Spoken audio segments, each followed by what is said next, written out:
നമസ്കാരം. ആനന്ദ് ഇന്റർനാഷണൽ ന്യൂസിലേക്ക് സ്വാഗതം. പ്രധാന വാർത്തകൾ. പശ്ചിമേഷ്യയെ യുദ്ധഭീതിയിലാക്കി ഇറാനെ ആക്രമിച്ച ഇസ്രയേൽ. ഇറാൻ തലസ്ഥാനമായ ടെഹ്റാനിലെ വിവിധ കേന്ദ്രങ്ങളിൽ ഇസ്രയേൽ പ്രതിരോധ സേന അപ്രതീക്ഷിത ആക്രമണം നടത്തി. ഇസ്രയേൽ ആക്രമണം ഇറാന്റെ സൈനിക കേന്ദ്രങ്ങളെ ലക്ഷ്യം വെച്ച്. ഇറാൻ മിസൈൽ ആക്രമണം നടത്താനുള്ള സാധ്യത കണക്കിലെടുത്ത് ഇസ്രയേൽ പൗരന്മാർക്ക് കർശന നിർദ്ദേശം നൽകി. ബ്രിട്ടനിലെ റിഫോം UK പാർട്ടി അധികാരത്തിലെത്തിയാൽ ലേബർ പാർട്ടി കൊണ്ടുവന്ന ലേബേഴ്സ് റൈറ്റ് ആക്ടും റെന്റേഴ്സ് പ്രൊട്ടക്ഷൻ ആക്ടും റദ്ദാക്കുമെന്ന് റിഫോം UKയുടെ ബിസിനസ് വക്താവ് റിച്ചാർഡ് ടൈസ്. യുവാക്കൾക്കിടയിലെ തൊഴിലില്ലായ്മ വലിയൊരു പരിധിവരെ വർദ്ധിക്കാൻ കാരണം എംപ്ലോയ്മെന്റ് റൈറ്റ് ആക്ട് ആണെന്ന് റിച്ചാർഡ് ടൈസ്. കടുത്ത വിമർശനവുമായി തൊഴിലാളി യൂണിയനുകളും വാടകക്കാരുടെ കൂട്ടായ്മകളും രംഗത്ത്. റിഫോം UK പാർട്ടിക്കുള്ള ടൈസ് ചുമതലയേറ്റതിനു ശേഷം പ്രഖ്യാപിച്ചത് നിരവധി പരിഷ്കരണങ്ങൾ. UKയിൽ കുടിയേറ്റ വിരുദ്ധ നിലപാടുകൾ ഘടിപ്പിച്ച് വോട്ട് നേടാൻ പാർട്ടികൾ മത്സരിക്കുമ്പോൾ അനധികൃത കുടിയേറ്റക്കാർക്ക് ഓഫറുകൾ പ്രഖ്യാപിച്ച് ഗ്രീൻസ് പാർട്ടി. അനധികൃതമായി എത്തുന്നവർക്ക് സൗജന്യമായി താമസവും ജോലിയും അല്ലെങ്കിൽ മിനിമം വേതനവും ഉറപ്പാക്കും. ജോലി ചെയ്യാനുള്ള അവസരങ്ങൾ ലഭ്യമാകുമെന്നും NHS സേവനങ്ങൾ സൗജന്യമായി നൽകുമെന്നും ഗ്രീൻസ് പാർട്ടി. അനധികൃത കുടിയേറ്റക്കാർക്ക് മാപ്പ് നൽകി അവരെ UKയിൽ തുടരാൻ അനുവദിക്കുന്നതാണ് ഗ്രീൻസിന്റെ പുതിയ കുടിയേറ്റ നയം. മാഞ്ചസ്റ്റർ എയർപോർട്ടിൽ മാർച്ച് 25 മുതൽ പാർക്കിംഗ് സംവിധാനത്തിൽ നിർണായക മാറ്റം വരുന്നു. വിമാനത്താവളത്തിലെ എല്ലാ പ്രധാന പാർക്കിംഗ് മേഖലകളിലും ബാരിയർലെസ് സംവിധാനം ഘട്ടം ഘട്ടമായി നടപ്പിലാക്കും. പുതിയ സാങ്കേതിക വിദ്യ വഴി പ്രവേശന കവാടങ്ങളിലും പുറം കവാടങ്ങളിലും ക്യാമറകൾ സ്ഥാപിച്ച് വാഹനങ്ങളുടെ നമ്പർ പ്ലേറ്റുകൾ സ്വമേധയാ സ്കാൻ ചെയ്ത് തിരിച്ചറിയും. മാറ്റം വരുത്തുന്നത് ഗതാഗതം കൂടുതൽ സുതാര്യമാക്കും. ഇറാനുമായുള്ള ചർച്ചകൾ സന്തുഷ്ടനല്ലെന്ന് US പ്രസിഡന്റ് ഡൊണാൾഡ് ട്രംപ്. യുദ്ധം ആഗ്രഹിക്കുന്നില്ലെങ്കിലും വേണ്ടി വന്നേക്കാമെന്നും ട്രംപ്. പ്രതികരണം ജനീവ സമാധാന ചർച്ച തീരുമാനമാകാതെ പിരിഞ്ഞതിന് പിന്നാലെ. പശ്ചിമേഷ്യയിലെ അമേരിക്ക ദീർഘകാല യുദ്ധത്തിനില്ല എന്ന് US vice president JD Vance. തിങ്കളാഴ്ച മുതൽ വെനയിൽ വീണ്ടും ചർച്ച നടക്കും. ഇസ്രായേലിലെ അമേരിക്കൻ ഉദ്യോഗസ്ഥരോട് രാജ്യം വിടാൻ അമേരിക്കയുടെ അടിയന്തര നിർദ്ദേശം.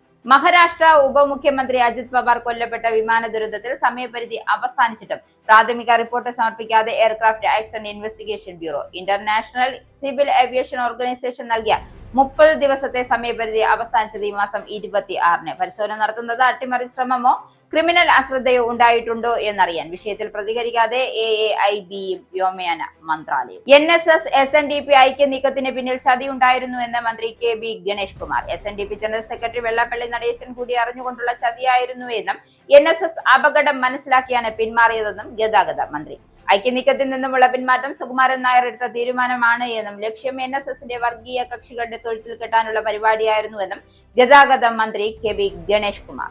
വിവാദ ചിത്രമായ കേരള സ്റ്റോറി 2 ഉറപ്പായും കാണുമെന്ന് BJP നേതാവ് കുമ്മനം രാജശേഖരൻ. സിനിമ എത്ര പേർ കണ്ടു എന്നതല്ല, എന്ത് ചർച്ച ചെയ്തു എന്നതാണ് പ്രധാനമെന്നും കുമ്മനം.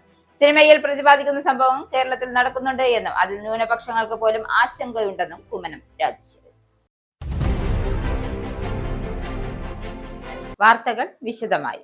പശ്ചിമേഷ്യയെ യുദ്ധഭീതിയിലാക്കി ഇറാനെ ആക്രമിച്ച് ഇസ്രയേൽ. ഇറാൻ തലസ്ഥാനമായ ടെഹ്റാനിലെ വിവിധ കേന്ദ്രങ്ങളിൽ ഇസ്രയേൽ പ്രതിരോധ സേന അപ്രതീക്ഷിത ആക്രമണം നടത്തി. ഇറാന്റെ തലസ്ഥാനമായ ടെഹ്റാനിൽ ശക്തമായ സ്ഫോടന ശബ്ദങ്ങൾ കേട്ടതായും ഇറാനിയൻ ഔദ്യോഗിക മാധ്യമങ്ങൾ റിപ്പോർട്ട് ചെയ്തു. ഇസ്രയേൽ മാധ്യമങ്ങളും ആക്രമണം സ്ഥിരീകരിച്ചു. ഇറാന്റെ സൈനിക കേന്ദ്രങ്ങളെ ലക്ഷ്യം വെച്ചാണ് ഇസ്രയേൽ ആക്രമണം നടത്തിയതെന്നാണ് വിവരം. ഇതിന് മറുപടിയായി ഇറാൻ മിസൈൽ ആക്രമണം നടത്താനുള്ള സാധ്യത കണക്കിലെടുത്ത് ഇസ്രയേൽ തങ്ങളുടെ പൗരന്മാർക്ക് കർശന നിർദ്ദേശം നൽകിയിട്ടുണ്ട്. ഇസ്രയേലിലെ എല്ലാ പൗരന്മാരും സുരക്ഷിത കേന്ദ്രങ്ങൾക്ക് സമീപം തന്നെ തുടരണമെന്നും IDF മുന്നറിയിപ്പ് നൽകി. ഇസ്രയേൽ ലക്ഷ്യമാക്കി മിസൈലുകൾ വരാനുള്ള സാധ്യത മുൻകൂട്ടി കണ്ടുകൊണ്ടാണ് പൊതുജനങ്ങളെ സജ്ജമാക്കുന്നതിനുള്ള മുൻകരുതൽ നടപടിയാണിതെന്ന് സൈന്യം വ്യക്തമാക്കി. തൊഴിലാളികളുടെ അവകാശങ്ങൾ സംരക്ഷിക്കുന്നതിനും വാടകക്കാർക്ക് സംരക്ഷണം ഒരുക്കുന്നതിനുമായി ലേബർ പാർട്ടി കൊണ്ടുവന്ന ലേബേഴ്സ് റൈറ്റ്സ് ആക്ടും റെന്റേഴ്സ് പ്രൊട്ടക്ഷൻ ആക്ടും തങ്ങൾ അധികാരത്തിലെത്തിയാൽ റദ്ദാക്കുമെന്ന് റിഫോം UKയുടെ ബിസിനസ് വക്താവ് റിച്ചാർഡ് ടൈസ്. കടുത്ത വിമർശനവുമായി തൊഴിലാളി യൂണിയനുകളും വാടകക്കാരുടെ കൂട്ടായ്മകളും രംഗത്ത് വന്നിട്ടുണ്ട്. ബിസിനസ്, വ്യാപാരം, ഊർജം തുടങ്ങിയ വകുപ്പുകളുടെ വക്താവായി പാർട്ടിക്കുള്ളിൽ ചുമതലയേറ്റതിനു ശേഷം നിരവധി പരിഷ്കരണങ്ങളാണ് ടൈംസ് പ്രഖ്യാപിച്ചിട്ടുള്ളത്. നെറ്റ് സീറോ ടാർഗറ്റുകൾ എടുത്തുകളയുന്നത് ഉൾപ്പെടെ വ്യാപാര മേഖലയെ പുഷ്ടിപ്പെടുത്തുക എന്ന ലക്ഷ്യത്തോടെയാണ് അവയിൽ പലതും പ്രഖ്യാപിച്ചിരിക്കുന്നത്. ലേബർ പാർട്ടി അവരുടെ പ്രധാന നേട്ടങ്ങളായി ഉയർത്തിപ്പിടിക്കുന്ന എംപ്ലോയ്മെന്റ് റൈറ്റ്സ് ആക്ടും റൈറ്റേഴ്സ് പ്രൊട്ടക്ഷൻ ആക്ടും ദേശീയ താൽപര്യങ്ങൾക്ക് വിരുദ്ധമാണ് എന്ന് ടൈംസ് ആരോപിക്കുന്നു. ഇന്ന് യുവാക്കൾക്കിടയിലെ തൊഴിലില്ലായ്മ വർദ്ധിക്കാൻ എംപ്ലോയ്മെന്റ് റൈറ്റ്സ് ആക്ട് വലിയൊരു പരിധിവരെ കാരണമായിട്ടുണ്ട് എന്നും അദ്ദേഹം ചൂണ്ടിക്കാട്ടി. കുടിയേറ്റ വിരുദ്ധ നിലപാടുകൾ ഘടിപ്പിച്ച് വോട്ട് നേടാൻ പാർട്ടികൾ മത്സരിക്കുമ്പോൾ അനധികൃത കുടിയേറ്റക്കാർക്ക് ഓഫറുകൾ പ്രഖ്യാപിച്ച ഗ്രീൻസ് പാർട്ടിയുടെ കുടിയേറ്റ നയം. അനധികൃതമായി എത്തിയാൽ ഫ്രീ ആയി താമസവും ജോലി അല്ലെങ്കിൽ മിനിമം വേതനവും ഉറപ്പാക്കും. ജോലി ചെയ്യാനുള്ള അവസരങ്ങൾ നൽകും. ഒപ്പം NHS സേവനങ്ങൾ സൗജന്യമായി നൽകും. എല്ലാവരെയും ഞെട്ടിക്കുന്ന നയങ്ങളാണ് ഗ്രീൻസ് പാർട്ടിയുടേത്. ഇമിഗ്രേഷൻ ഡിക്റ്റേഷൻ നിർത്തലാക്കാൻ ഗ്രീൻ ആലോചിക്കുന്നുണ്ട്.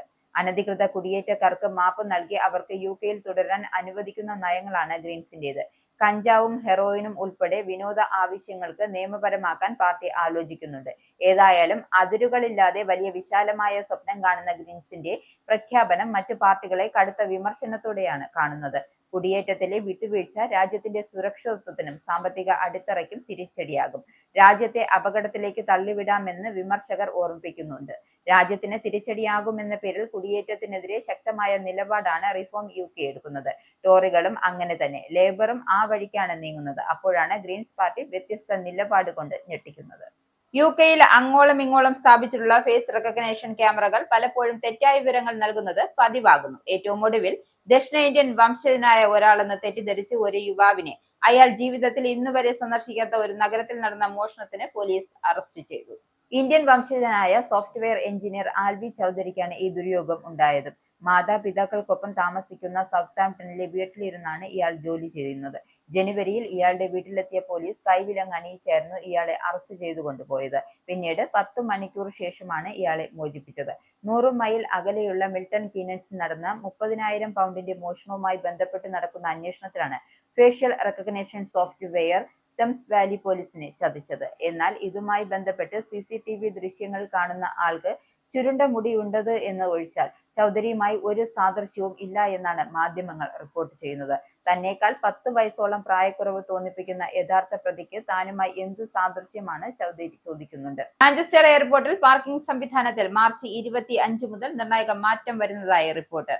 ഇതിന്റെ ഭാഗമായി വിമാനത്താവളത്തിലെ എല്ലാ പ്രധാന പാർക്കിംഗ് മേഖലകളിലും ബാരിയർലെസ് സംവിധാനം ഘട്ടം ഘട്ടമായി നടപ്പിലാക്കുമെന്നും അധികൃതർ അറിയിച്ചു. പുതിയ സാങ്കേതിക സംവിധാനത്തിന്റെ ഭാഗമായി പ്രവേശന കവാടങ്ങളിലും പുറം കവാടങ്ങളിലും ക്യാമറകൾ സ്ഥാപിച്ച് വാഹനങ്ങളുടെ നമ്പർ പ്ലേറ്റുകൾ സ്വമേവ സ്കാൻ ചെയ്ത് തിരിച്ചറിയും. ഇതിലൂടെ വാഹനങ്ങൾ പ്രവേശിക്കുവാനും പുറത്തു പോകാനും നിർത്തേണ്ട സാഹചര്യം ഇല്ലാതാക്കുകയും ഗതാഗതം കൂടുതൽ സുതാര്യമാവുകയും ചെയ്യും. പുതിയ സംവിധാന പ്രകാരം യാത്രക്കാർക്ക് പാർക്കിംഗ് ഫീസ് സന്ദർശനം കഴിഞ്ഞ് അടയ്ക്കാം. വിമാനത്താവളത്തിൽ നിന്നും മടങ്ങിയതിനു ശേഷം ഓൺലൈനായോ ഫോൺ മുഖേനയോ അല്ലെങ്കിൽ ഓട്ടോ പേ സംവിധാനത്തിലൂടെ പണമടയ്ക്കാൻ സാധിക്കും. മുൻകൂർ രജിസ്ട്രേഷൻ നടത്തിയാൽ ബാങ്ക് കാർഡിൽ നിന്നും തുക സ്വമേധയാ ഈടാക്കുന്ന സംവിധാനവും ഉണ്ടായിരിക്കും. ഇതോടെ പേയ്മെന്റ് മെഷീനുകളെ തേടി നടക്കേണ്ടതില്ല എന്നും തിരക്കേറിയ സമയങ്ങളിൽ നീണ്ട നിരക്കുകൾ ഒഴിവാക്കാനാകുമെന്നും അധികൃതർ വ്യക്തമാക്കി. ഉപഭോക്തൃ സൗകര്യം വർദ്ധിപ്പിക്കുവാനും വിമാനത്താവളങ്ങളിലേക്ക് വരുന്നതും പോകുന്നതും കൂടുതൽ സുഗമമാക്കാനും ഈ മാറ്റമെന്നും അദ്ദേഹം കൂട്ടിച്ചേർത്തു. പുതിയ സംവിധാനത്തെക്കുറിച്ചുള്ള വിശദമായ മാർഗനിർദ്ദേശങ്ങൾക്കും നിരക്കുകളുമായി ബന്ധപ്പെട്ട വിവരങ്ങൾ വിമാനത്താവളത്തിന്റെ ഔദ്യോഗിക വെബ്സൈറ്റിൽ ലഭ്യമാണ്. ആത്മഹത്യ, സ്വയം മുറിവേൽപ്പിക്കൽ തുടങ്ങിയതുമായി ബന്ധപ്പെട്ട ഉള്ളടക്കം കൗമാരക്കാർ തുടർച്ചയായി ഇൻസ്റ്റഗ്രാമിൽ തിരഞ്ഞാൽ അക്കൗണ്ട് രക്ഷിതാക്കളെ അറിയിക്കുമെന്ന് Meta. US, Britain, Australia, Canada എന്നിവിടങ്ങളിലെ ഈ സംവിധാനം വരുന്ന ആഴ്ചകളിൽ നിലവിൽ വരും. ഈ വർഷം തന്നെ മറ്റു രാജ്യങ്ങളിലേക്കും വരും. ഇൻസ്റ്റാഗ്രാമിലെ പാരന്റൽ സൂപ്പർവിഷൻ ടൂളുകൾ ഉപയോഗിക്കുന്ന രക്ഷിതാക്കൾക്ക് ഇമെയിൽ, ടെക്സ്റ്റ് മെസ്സേജ്, വാട്സപ്പ് എന്നിവ വഴി അറിയിപ്പ് ലഭിക്കും. ഇൻസ്റ്റാഗ്രാം ആപ്പ് വഴി കുട്ടികളുടെ തിരച്ചിൽ വിവരം അറിയിക്കും. ഒപ്പം ആത്മഹത്യ, സ്വയം മുറിവേൽപ്പിക്കൽ എന്നിവയിൽ നിന്നും കുട്ടികളെ തിരിച്ചു കൊണ്ടുവരാൻ സഹായിക്കുന്ന വിദഗ്ധരുടെ സഹായം ലഭ്യമാക്കാൻ വഴിയൊരുക്കും. സമീപകാലത്ത് നിരവധി പേരാണ് ആത്മഹത്യ, സ്വയം മുറിവേൽപ്പിക്കൽ എന്നിവ സംബന്ധിച്ച് ഇൻസ്റ്റാഗ്രാമിലൂടെ തിരച്ചിൽ നടത്തിയത്. ഇറാനുമായുള്ള ചർച്ചകളിൽ സന്തുഷ്ടനല്ല എന്ന് US പ്രസിഡന്റ് ഡൊണാൾഡ് ട്രംപ്. യുദ്ധം ആഗ്രഹിക്കുന്നില്ല എങ്കിലും വേണ്ടി വന്നേക്കാമെന്നും ട്രംപ് പറഞ്ഞു. ജനീവ സമാധാന ചർച്ച തീരുമാനമാകാതെ പിരിഞ്ഞതിന് പിന്നാലെയാണ് പ്രതികരണം. പശ്ചിമേഷ്യയിൽ അമേരിക്ക ദീർഘകാല യുദ്ധത്തിനില്ല എന്ന് US vice president JD Vance വ്യക്തമാക്കി. തിങ്കളാഴ്ച മുതൽ വിയറ്റ്നാമിൽ വീണ്ടും ചർച്ച നടക്കും. US വിദേശകാര്യ സെക്രട്ടറി മാർക്കോ റൂബിയോ നാളെ ഇസ്രയേലിലെത്തും. ഇറാൻ വിഷയത്തിൽ ഒരു അന്തിമ തീരുമാനം എടുത്തിട്ടില്ല എന്നാണ് ഡൊണാൾഡ് ട്രംപ് വ്യക്തമാക്കിയിരിക്കുന്നത്. ഇതുവരെയുള്ള നയതന്ത്ര ചർച്ചകളിൽ തൃപ്തിയില്ല. ഒരു വലിയ ബുദ്ധിമുട്ടുള്ള തീരുമാനം വരാനിരിക്കുന്നു എന്നും ഇറാൻ ആണവശേഷി നിർത്തലാക്കണമെന്നും നയതന്ത്ര പരിഹാരത്തിനാണ് മുൻഗണനയെന്നും അദ്ദേഹം വ്യക്തമാക്കി. അതേസമയം മിഡിൽ ഈസ്റ്റിൽ അമേരിക്ക ഒരു ദീർഘകാല യുദ്ധത്തിനില്ല എന്നും US vice president JD Vance വ്യക്തമാക്കി. ഇറാനെതിരെയുള്ള സൈനിക നടപടി പ്രസിഡന്റ് ട്രംപിന്റെ തീരുമാനമാണെന്നും അദ്ദേഹം എന്ത് തീരുമാനം എടുക്കണമെന്ന് പറയാൻ കഴിയില്ല എന്നും വാൻസ് വാഷിംഗ്ടൺ പോസ്റ്റ് അഭിമുഖത്തിൽ വ്യക്തമാക്കി. ഇസ്രായേലിലെ അമേരിക്കൻ ഉദ്യോഗസ്ഥരോട് രാജ്യം വിടാൻ അമേരിക്കയുടെ അടിയന്തര നിർദ്ദേശം. അടിയന്തര ആവശ്യമുള്ള ജീവനക്കാർ ഒഴികെയുള്ള ജീവനക്കാരും കുടുംബാംഗങ്ങളും ഇസ്രായേൽ വിടണമെന്ന് US നിർദ്ദേശിച്ചു. ഇസ്രായേൽ തുടരുന്നവർ പഴയ ജെറുസലേം, വെസ്റ്റ് ബാങ്ക് എന്നിവിടങ്ങളിലേക്ക് യാത്ര ചെയ്യരുത്. ഇറാൻ ആക്രമണ ആശങ്കകൾ നിലനിൽക്കുന്ന സാഹചര്യത്തിലാണ് മുന്നറിയിപ്പ് എന്നതാണ് ശ്രദ്ധേയം. എന്നാൽ തീവ്രവാദ ആക്രമണ ഭീഷണി ഇസ്രയേൽ വിടാനുള്ള നിർദ്ദേശം നൽകിയതിന്റെ കാരണമായി US ഔദ്യോഗികമായി പറയുന്നു.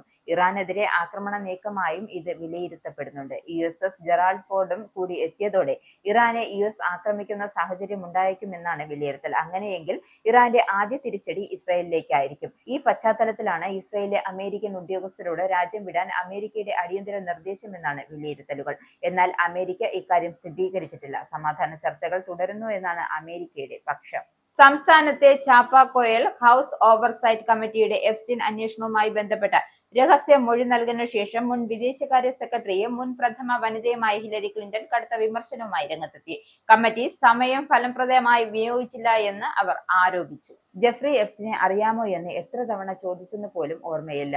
UFOകളെ കുറിച്ച് തള്ളിക്കളയപ്പെട്ട പിസാഗേറ്റ് ഗൂഢാലോചനയെക്കുറിച്ചും ചോദ്യങ്ങൾ ഉണ്ടായിരുന്നു എന്നും ക്ലിന്റൺ പറഞ്ഞു. എനിക്ക് ജെഫ്രി എപ്സ്റ്റീനെ അറിയില്ല. അയാളുടെ ദ്വീപിലേക്കോ വീട്ടിലേക്കോ ഓഫീസിലേക്കോ ഞാൻ പോയിട്ടില്ല.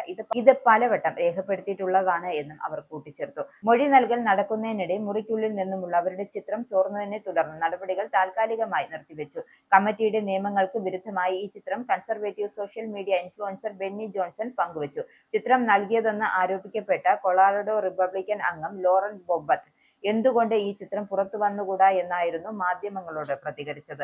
ചിത്രം പങ്കുവച്ചതിൽ തനിക്ക് ശാസനയൊന്നും ലഭിച്ചിട്ടില്ല എന്നും അവർ പറഞ്ഞു. കമ്മിറ്റിയിലെ മുൻനിര ഡെമോക്രാറ്റിക് റോബർട്ട് ഗാർസിയ നിയമങ്ങൾ പാലിക്കപ്പെടാത്തത് അംഗീകരിക്കാനാകില്ല എന്ന് വ്യക്തമാക്കി. വെള്ളിയാഴ്ച മുൻ പ്രസിഡന്റ് ബിൽ ക്ലിന്റണും സമാനമായി മൊഴി നൽകും. മൊഴി നൽകലിന് ശേഷം ഓവർസെറ്റ് ചെയർമാൻ ജെയിംസ് കോമർ ഉയർത്തിയ ചില ചോദ്യങ്ങൾ പ്രാധാന്യമുള്ളവയായിരുന്നുവെന്നും ഹിലരി ക്ലിന്റൺ വ്യക്തമാക്കി. സത്യം പുറത്തുവരണമെന്നും അവർ കൂട്ടിച്ചേർത്തു. തന്റെ ആരംഭ പ്രസ്താവനയിൽ എപ്സ്റ്റീനുമായോ അയാളുടെ സഹപ്രവർത്തകയായ ഗ്ലിൻസൈൻ മാക്സ്വെല്ലുമായോ തനിക്ക് യാതൊരുവിധ ബന്ധവുമില്ല എന്നും ക്ലിന്റൺ വ്യക്തമാക്കി. അവരുടെ കുറ്റകൃത്യങ്ങളെ കുറിച്ച് അറിഞ്ഞപ്പോൾ താൻ ഭയന്നുപോയി എന്നും അവർ പറഞ്ഞു. കമ്മിറ്റി റിപ്പബ്ലിക്കൻ അംഗങ്ങൾ എപ്സ്റ്റീൻ ഫയലുകൾ കൂടുതൽ പേരുകൾ ഉൾപ്പെട്ടിട്ടുണ്ട് എങ്കിലും അവരെ വിളിച്ചു വരുത്താൻ ശ്രമിച്ചിട്ടില്ല എന്നാണ് ക്ലിന്റൺ വിമർശിച്ചു. റീറ്റെയിൽ ബില്യൺവെയർ ലെസ്വെസ്കിയുടെ മൊഴിയിൽ ഒരു റിപ്പബ്ലിക്കൻ അംഗവും ഹാജരായിട്ടില്ല എന്നും അവർ ചൂണ്ടിക്കാട്ടി. ഡെമോക്രാറ്റിക് അംഗങ്ങൾ പറയുന്നതനുസരിച്ച് ഈ മൊഴി നൽകൽ പ്രസിഡന്റ് ഡൊണാൾഡ് ട്രംപിന്റെയും അദ്ദേഹത്തിന്റെ ക്യാബിനറ്റ് അംഗങ്ങളുടെയും എപ്സ്റ്റീനുമായുള്ള ബന്ധങ്ങളെക്കുറിച്ച് കൂടുതൽ അന്വേഷണം നടത്താൻ റിപ്പബ്ലിക്കൻ അംഗങ്ങളെ പ്രേരിപ്പിക്കുന്നു എന്നതാണ് പ്രതീക്ഷ. എപ്സ്റ്റീന്റെ കുറ്റകൃത്യങ്ങളെക്കുറിച്ച് അറിവില്ലായിരുന്നുവെന്നും 20 വർഷങ്ങൾക്ക് മുമ്പ് ബന്ധം വിച്ഛേദിക്കുന്നതാണെന്ന് ട്രംപ് ആവർത്തിച്ച് നിഷേധിച്ചിട്ടുണ്ട്. രാജ്യത്തെ എല്ലാ ഫെഡറൽ വകുപ്പുകളും കൃത്രിമ ബുദ്ധി വികസിപ്പിക്കുന്ന ആന്ത്രോപിക് കമ്പനിയുടെ സാങ്കേതിക സേവനങ്ങൾ ഉടൻ നിർത്തണമെന്ന് നിർദ്ദേശിച്ച അമേരിക്കൻ പ്രസിഡന്റ് ഡൊണാൾഡ് ട്രംപ് ഇനി ആ കമ്പനിക്കൊപ്പം സർക്കാർ ഇടപാടുകൾ ഉണ്ടാകില്ല എന്നും അദ്ദേഹം അറിയിച്ചു.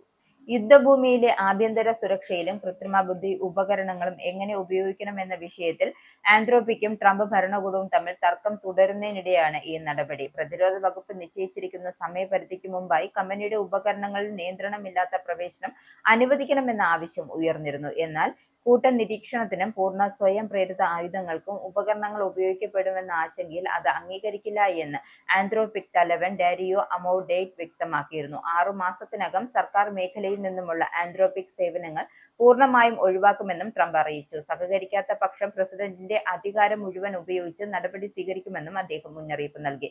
ഇതിനു മുമ്പ് പ്രതിരോധ വകുപ്പ് ആന്ത്രോപിക്കിനെ വിതരണ ശൃംഖല അപകട സാധ്യതയുള്ള കമ്പനിയായി പ്രഖ്യാപിക്കണമെന്ന് മുന്നറിയിപ്പ് നൽകിയിരുന്നു. അതോടെ സൈന്യവുമായി ബന്ധപ്പെട്ട സ്ഥാപനങ്ങൾക്ക് കമ്പനിക്കൊപ്പം വാണിജ്യ ഇടപാടുകൾ നടത്താൻ കഴിയില്ലെന്നും രാജ്യത്തിനകത്തെ ഒരു സ്ഥാപനത്തെ ഇത്തരത്തിൽ അടയാളപ്പെടുത്തുന്നത് ആദ്യമായിരിക്കാമെന്നും വിലയിരുത്തലുണ്ട്. ആന്ത്രോപിക് 2024 മുതൽ അമേരിക്കൻ സർക്കാർ സംവിധാനങ്ങളിലും സൈന്യത്തിലും സേവനം നൽകി വരികയാണ്. ഏകദേശം 2000 ദശലക്ഷത്തോളം ഡോളർ മൂല്യമുള്ള കരാറാണ് നിലവിലുള്ളത്. അടുത്തിടെ കമ്പനിയുടെ വിപണി മൂല്യം $380 ബില്യൺ കണക്കാക്കപ്പെടുന്നു. അതേസമയം കൃത്രിമ ബുദ്ധി രംഗത്തെ മറ്റൊരു പ്രമുഖ സ്ഥാപനമായ ഓപ്പൺ എഐയുടെ തലവൻ സാം ആൾട്ട്മാൻ ആന്ത്രോപിക് നിലപാടിനെ പിന്തുണ അറിയിച്ചു. നിയമവിരുദ്ധമായ ഉപയോഗങ്ങളിലോ ആഭ്യന്തര നിരീക്ഷണങ്ങളിലോ സ്വയം പ്രേരിത ആക്രമണ ആയുധങ്ങളിലോ കൃത്രിമ ബുദ്ധി വിനിയോഗിക്കില്ല എന്ന നിലപാട് തങ്ങൾക്കുമുണ്ടെന്നും അദ്ദേഹം വ്യക്തമാക്കിയിട്ടുണ്ട്. പൗണ്ട്, യൂറോ, ഡോളർ, രൂപ ഇന്നത്തെ വിനിമയ നിരക്ക്. ഒരു പൗണ്ട് 122.78 ഇന്ത്യൻ രൂപ, ഒരു പൗണ്ട് 1.14 യൂറോ, ഒരു US ഡോളർ 91.08 ഇന്ത്യൻ രൂപ, ഒരു യൂറോ 106.62 ഇന്ത്യൻ രൂപ, ഒരു പൗണ്ട് 1.35 US ഡോളർ, ഒരു കനേഡിയൻ ഡോളർ 66.18 ഇന്ത്യൻ രൂപ. ഇനിയൊരു ഇടവേള.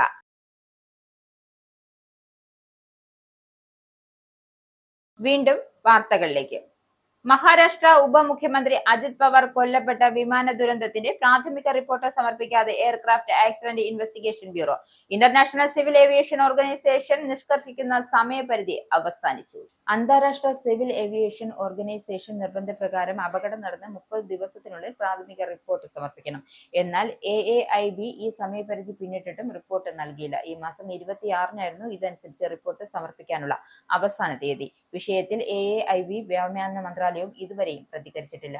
ഡിജിറ്റൽ ഫ്ലൈറ്റ് ഡേറ്റ റെക്കോർഡും കോക്പിറ്റ് വോയിസ് റെക്കോർഡിനും തീപിടുത്തത്തിൽ കേടുപാട് സംഭവിച്ചതായാണ് മുൻപ് എയർക്രാഫ്റ്റ് ആക്സിഡന്റ് ഇൻവെസ്റ്റിഗേഷൻ ബ്യൂറോ സൂചിപ്പിച്ചിരുന്നത്. അപകടത്തിൽ ലിയർജെറ്റ് 45 വിമാനത്തിലെ ഡിജിറ്റൽ ഫ്ലൈറ്റ് ഡേറ്റ റെക്കോർഡർ വിജയകരമായി ഡൗൺലോഡ് ചെയ്തിട്ടുണ്ട്. എന്നാൽ കോക്പിറ്റ് വോയിസ് റെക്കോർഡിന് കടുത്ത ചൂടിൽ സാരമായ കേടുപാടുകൾ സംഭവിച്ചതിനാൽ വിവരങ്ങൾ വീണ്ടെടുക്കാൻ വിദേശ സാങ്കേതിക സഹായം തേടിയിരിക്കുകയാണ്. നിലവിൽ പൂനെ പോലീസിന്റെ ക്രിമിനൽ ഇൻവെസ്റ്റിഗേഷൻ ഡിപ്പാർട്ട്മെന്റ് കേസ് അന്വേഷിക്കുന്നുണ്ട്. അട്ടിമറി ശ്രമമോ ക്രിമിനൽ അശ്രദ്ധയോ ഉണ്ടോ എന്നാണ് ഇവർ പരിശോധിക്കുന്നത്. AAIBയുടെ സാങ്കേതിക റിപ്പോർട്ട് ലഭിച്ച ശേഷം മാത്രമേ CID അന്വേഷണം പൂർത്തിയാക്കൂ. വേതനമില്ലാത്ത ഓവർ ടൈം തുടർച്ചയായ വാഗ്ദാന ലംഘനം. ഹരിയാനയിലെ പാനിപ്പത്തിലെ ഇന്ത്യൻ ഓയിൽ റിഫൈനറിയിൽ തൊഴിലാളി സമരം. ആയിരക്കണക്കിന് തൊഴിലാളികളാണ് പാനിപ്പത്തിലെ ഇന്ത്യൻ ഓയിൽ കോർപ്പറേഷനിലെ റിഫൈനറിയിൽ പണിമുടക്കി. തൊഴിലാളികൾക്കെതിരെ പോലീസ് ലാത്തിചാർജ് നടത്തി. ആൾക്കൂട്ടത്തെ നിയന്ത്രിക്കാൻ CIAF ആകാശത്തേക്ക് വെടിയുതിർക്കുകയും ചെയ്തു. രാജ്യത്തെ ഏറ്റവും വലിയ പൊതുമേഖലാ സ്ഥാപനമാണെങ്കിലും സമാനതകളില്ലാത്ത തൊഴിൽ മേഖലയിലെ ചൂഷണം ചെയ്യപ്പെടുന്നതായാണ് തൊഴിലാളികൾ വിശദീയമാക്കുന്നത്. ദിവസം 12 മണിക്കൂർ ജോലി ചെയ്യുന്നു. പക്ഷേ സാധാരണ 8 മണിക്കൂർ മാത്രമാണ് ശമ്പളം ലഭിക്കുന്നത്. മാസത്തിൽ 2 ദിവസം അവധി മാത്രമേ അനുവദിക്കൂ. അതായത് എല്ലാ മാസവും 2 ഞായറാഴ്ചകൾ അവർ ജോലി ചെയ്യുന്നു. വേതനം പലപ്പോഴും വൈകിപ്പിക്കപ്പെടുന്നു എന്നും പ്രൊവിഡന്റ് ഫണ്ട് സംഭാവനകളുടെ പേരിൽ തട്ടിപ്പ് നടക്കുന്നുണ്ട്. ജോലിസ്ഥലത്ത് ടോയ്ലറ്റുകൾ പോലുള്ള അടിസ്ഥാന സൗകര്യങ്ങൾ പോലും തൊഴിലാളികൾക്ക് നിഷേധിക്കപ്പെടുന്നതടക്കമുള്ള ഗുരുതര ആരോപണങ്ങളാണ് തൊഴിലാളികൾ ഉന്നയിക്കുന്നത്. ആവശ്യങ്ങൾ പരിഗണിക്കുന്നതുവരെയും സമരം തുടരുമെന്നാണ് തൊഴിലാളികൾ വിശദമാക്കുന്നത്. NSS SNDP ഐക്യ നീക്കത്തിന് പിന്നിൽ ചതി ഉണ്ടായിരുന്നു എന്ന് മന്ത്രി KB Ganesh Kumar. SNDP general secretary Vellappally Natesan കൂടി അറിഞ്ഞുകൊണ്ടുള്ള ചതിയായിരുന്നുവെന്നും NSS അപകടം മനസ്സിലാക്കി പിന്മാറിയെന്നും അദ്ദേഹം കൂട്ടിച്ചേർത്തു. ലക്ഷ്യം ഹിന്ദു ഐക്യമായിരുന്നില്ല. NSSനെ വർഗീയ കക്ഷികളുടെ തൊഴുത്തിൽ കെട്ടാനുള്ള പരിപാടിയായിരുന്നു ലക്ഷ്യമിട്ടത്. വോട്ടായിരുന്നു ലക്ഷ്യം. ഐക്യനീക്കത്തിൽ നിന്നുമുള്ള പിന്മാറ്റം സുകുമാരൻ നായർ എടുത്ത തീരുമാനമാണ് എന്നും ഗണേഷ് കുമാർ കൂട്ടിച്ചേർത്തു. തുഷാർ വെള്ളാപ്പള്ളി വരുമെന്ന് പറഞ്ഞപ്പോൾ മകനെ പോലെ സ്വീകരിക്കുമെന്നാണ് G സുകുമാരൻ നായർ ആദ്യം പറഞ്ഞത്. തുഷാർ വെള്ളാപ്പള്ളി NDAയുടെ ഘടകകക്ഷിയാണ്. ആ രീതിയിൽ ചിന്തിച്ചപ്പോൾ NSSനെ വർഗീയതയുടെ തൊഴുത്തിൽ കെട്ടാനുള്ള നീക്കത്തിന്റെ ഭാഗമാണെന്ന് അദ്ദേഹത്തിന് വ്യക്തമാക്കി. അതുകൊണ്ട് തന്നെയാണ് പിന്മാറിയത്. NSSനെ കൂടെ നിർത്തി തുഷാർ മുതലെടുക്കുമെന്ന് സുകുമാരൻ നായർ ഭയന്നു. മലപ്പുറത്തെക്കുറിച്ചോ മുസ്ലിം ലീഗിനെ കുറിച്ചോ പറയുന്നത് NSS രീതിയല്ല എന്നും ഗണേഷ് കുമാർ കൂട്ടിച്ചേർത്തു. ആരോഗ്യമന്ത്രി വീണ ജോർജിനെതിരെയുള്ള ആക്രമണത്തിൽ കേസെടുത്തതിൽ വിശദീകരണവുമായി DGP റവാഡ് ചന്ദ്രശേഖർ. ആരോഗ്യമന്ത്രി വീണ ജോർജിനെതിരെ പ്രതിഷേധിച്ച KC പ്രവർത്തകർക്കെതിരെ വധശ്രമത്തിലാണ് കേസെടുത്തത്. അന്വേഷണത്തിലാണ് ഏതൊക്കെ വകുപ്പുകൾ നിലനിൽക്കുമെന്ന കാര്യം വ്യക്തമാകുക. വിശദമായ പരിശോധനയും അന്വേഷണവും ഉണ്ടാകും. ആദ്യഘട്ടത്തിലെ വിവരങ്ങളുടെ അടിസ്ഥാനത്തിലാണ് വധശ്രമത്തിന് കേസെടുത്തത്. വിശദമായ അന്വേഷണത്തിലൂടെ വകുപ്പുകൾ ഉൾപ്പെടെ വ്യക്തത വരുത്തും. മന്ത്രിക്കെതിരായ ആക്രമണത്തിൽ അന്വേഷണം പുരോഗമിക്കുകയാണ് എന്നും DGP പറഞ്ഞു. അതേസമയം ആരോഗ്യവകുപ്പ് മന്ത്രി വീണ ജോർജിന്റെ മാർച്ച് 2-ാം തീയതി വരെയുള്ള പരിപാടികൾ മാറ്റിവെച്ചതായും ആരോഗ്യവകുപ്പ് മന്ത്രിയുടെ ഓഫീസ് അറിയിച്ചിരുന്നു. പരിയാരം മെഡിക്കൽ കോളേജ് ആശുപത്രി ചികിത്സയിലായിരുന്ന മന്ത്രിയെ മെഡിക്കൽ ബോർഡിന്റെ നിർദ്ദേശാനുസരണം ഡിസ്ചാർജ് ചെയ്തിരുന്നു. 4 ദിവസം പൂർണ്ണ വിശ്രമമാണ് എന്ന് ഡോക്ടർമാർ നിർദ്ദേശിച്ചിരിക്കുന്നത്. ഡോക്ടർമാർ നിർദ്ദേശിച്ച മരുന്നുകൾ തുടരുന്നുണ്ട്. തിരുവനന്തപുരം മെഡിക്കൽ കോളേജിൽ നിന്നും ഫോളോ ഓഫ് ചികിത്സ നിർദ്ദേശിക്കുകയും ചെയ്തിട്ടുണ്ട്. പത്തനംതിട്ടയിലെ വീട്ടിലാണ് മന്ത്രി വിശ്രമത്തിലുള്ളതെന്നും ഓഫീസ് അറിയിച്ചു. വിവാദ ചിത്രമായ കേരള സ്റ്റോറി 2 ഉറപ്പായും കാണുമെന്ന് BJP നേതാവ് കുമ്മനം രാജശേഖരൻ. സിനിമ എത്ര പേർ കണ്ടു എന്നതല്ല, എന്ത് ചർച്ച ചെയ്തു എന്നതാണ് പ്രധാനം. സിനിമയിൽ പ്രതിപാദിക്കുന്ന പോലെയുള്ള സംഭവങ്ങൾ കേരളത്തിൽ നടക്കുന്നുണ്ട് എന്നും കുമ്മനം രാജശേഖരൻ കൂട്ടിച്ചേർത്തു. കേരള സ്റ്റോറി താൻ ഉറപ്പായും കാണും. കേരള സ്റ്റോറി ആദ്യ ഭാഗം കണ്ടിരുന്നു. സിനിമ എത്ര പേർ കണ്ടു എന്നതല്ല, എന്ത് ചർച്ച ചെയ്യുന്നു എന്നതാണ് പ്രധാനം. ഇത്തരത്തിലുള്ള സംഭവങ്ങൾ കേരളത്തിൽ നടക്കുന്നുണ്ട്. അതിൽ ന്യൂനപക്ഷങ്ങൾക്കിടയിൽ പോലും ആശങ്കകൾ ഉണ്ട് എന്നും അദ്ദേഹം കൂട്ടിച്ചേർത്തു. അതേസമയം പാർട്ടി പറഞ്ഞാൽ തെരഞ്ഞെടുപ്പിൽ മത്സരിക്കുമെന്നും കുമ്മനം രാജശേഖരൻ കൂട്ടിച്ചേർത്തു. ഇനി സ്പോർട്സ്.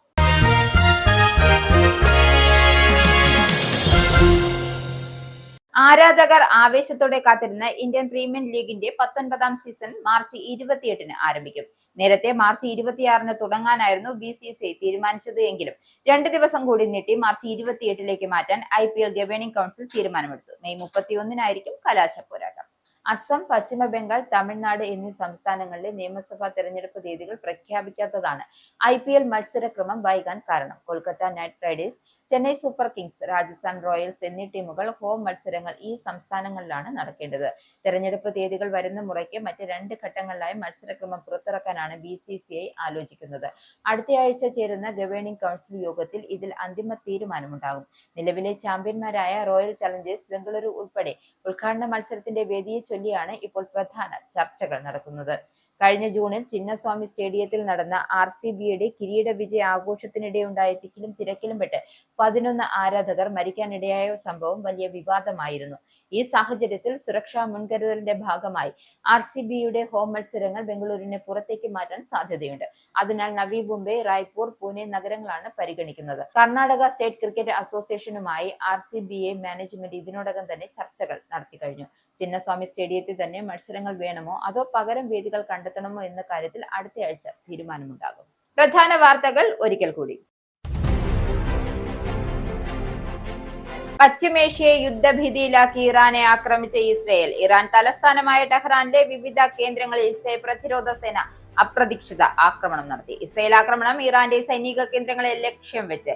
ഇറാൻ മിസൈൽ ആക്രമണം നടത്താനുള്ള സാധ്യത കണക്കിലെടുത്ത് ഇസ്രയേൽ പൗരന്മാർക്ക് കർശന നിർദ്ദേശം നൽകി. ബ്രിട്ടനിലെ റിഫോം UK പാർട്ടി അധികാരത്തിലെത്തിയാൽ ലേബർ പാർട്ടി കൊണ്ടുവന്ന ലേബേഴ്സ് റൈറ്റ് ആക്ടും റെന്റേഴ്സ് പ്രൊട്ടക്ഷൻ ആക്ടും റദ്ദാക്കുമെന്ന് റിഫോം UKയുടെ ബിസിനസ് വക്താവ് റിച്ചാർഡ് ടൈസ്.